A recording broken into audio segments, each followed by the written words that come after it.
Hello from Okanagan Lavender and Herb Farm. So today I'm going to show you how to make your own lavender wand. This is a really easy craft to do and it's the perfect time of year to do it. You want to pick your lavender when the blooms are about halfway open, and the type of lavender you want to use is an intermedia. These are the really tall, long lavenders. Their stems are quite rigid and their flower heads are very pointy. So you don't need too many materials to make a lavender wand, just lavender, obviously. You want an odd number of stems, so today I'm using 13. You also need ribbon, and we use a satin ribbon about 2 to 6 millimeters in width, and you want it to be an arm's length. So that's it. That's all you need, just 2 things. So first things first, you want to strip away all of the little leaves that are at the base of your flower stem, and also any flowers that are separate from the main part of the flower head right here. So I'm just going to grab onto the top, pull my fingers down, and have a clean lavender stem like this.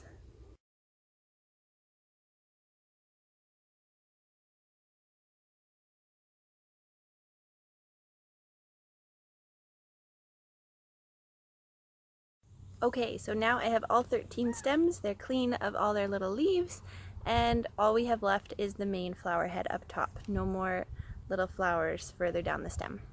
So what you want to do is take all of your stems and line up the base of the flower head so that they're together like this.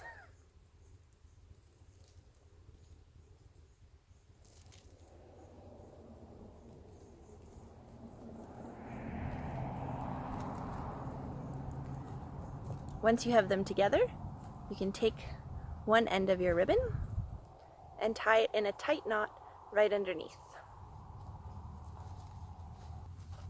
So there we go. I have my flowers and I have my ribbon. The next step is making a cage around your lavender stems. So you're just going to flip it upside down and bend all the stems around the flowers to make a cage.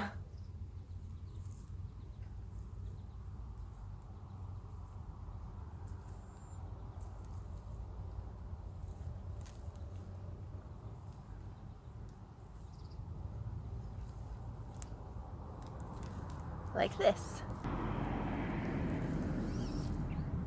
So here we go. You have your ribbon, you have your lavender, and you're going to start weaving over and under each stem. Just like this.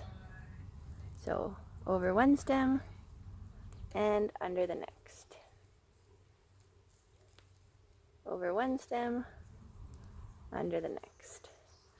So as you're making your way down through your lavender, you want to keep your ribbon quite tight. Once the lavender dries, it's going to shrink quite a bit, so you want to make sure that it's tight from the get-go so you don't have to go around and retighten everything.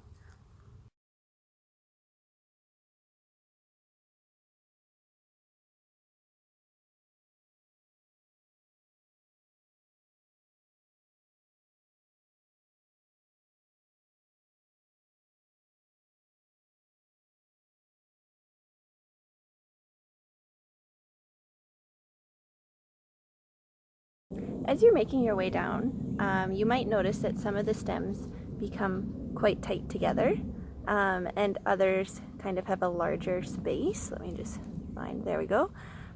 So this is not a problem. All you need to do is just move the stems. They're very supple when they're fresh, and you can space them in the way that you want them to be spaced. This just helps to make a really consistent look of your wand when you do this. So once you're happy with your spacing, I usually space mine when I'm about 5 rows down. That's when all the stems are locked in place, but you can still move them. So once you're happy with that, you just continue on your way.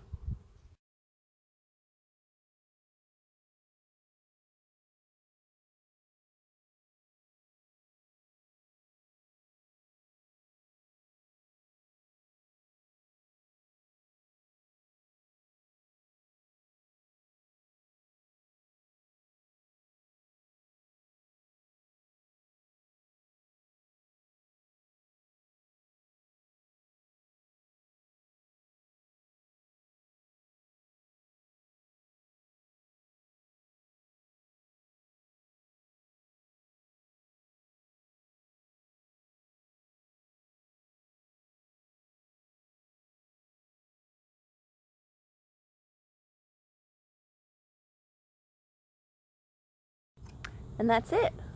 Once you get to the bottom of your flower heads, your wand looks more shapely at this point. You're just going to take this little bit of ribbon that's left and wind it tightly down the stem, like this. This helps to keep the stems straight while they dry, and it also is a really lovely way to finish off your wand.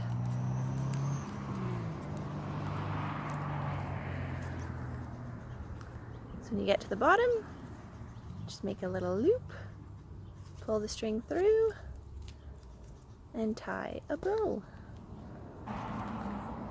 There you have it, your own lavender wand. And you'll notice at the bottom that the stems are quite uneven.